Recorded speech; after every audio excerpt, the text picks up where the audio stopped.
Hello friends, life in Palakkad YouTube ചാനലിലേക്ക് സ്വാഗതം. ഇന്ന് നമ്മൾ ഒരു സ്പെഷ്യൽ ചായ റെസിപ്പിയാണ് ഷെയർ ചെയ്യുന്നത്. ഇന്ത്യൻ സ്റ്റൈൽ മസാല ചായ.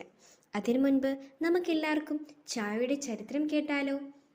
എങ്കിൽ വായോ. ഉറക്കമുണർന്നതിന് ശേഷം മലയാളികൾക്ക് ചൂട് ചായയും പത്രവും ഏറ്റവും പ്രിയപ്പെട്ടതാണ്. ഇതില്ലാത്ത ദിവസത്തെക്കുറിച്ച് ആലോചിക്കാൻ തന്നെ പ്രയാസം. തേയില തിളപ്പിച്ചുണ്ടാക്കുന്ന പാനീയമാണ് ചായ. അതിനാൽ ചായയില എന്ന് വിശേഷിപ്പിക്കാറുണ്ട്.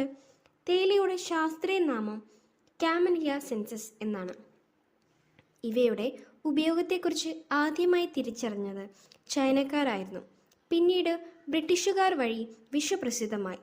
BC 2737 രാജാവ് ഷിങ്നുങ് ചൈനയിൽ രാജഭരണം നടത്തുന്ന കാലത്ത് ഇതിൻ്റെ ഉപയോഗത്തെക്കുറിച്ച് തിരിച്ചറിവുണ്ടായി.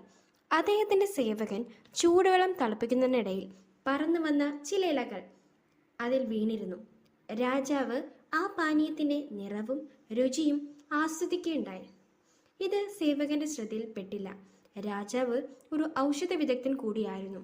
അതിനാൽ ആ സസ്യത്തെക്കുറിച്ച് കൂടുതൽ അറിയാൻ ശ്രമിച്ചു.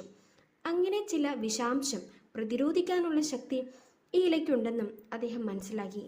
ആ ചെടിയുടെ പേരാണ് കാമലിയ സിൻസിസ് അഥവാ നമ്മുടെ സ്വന്തം ചായ.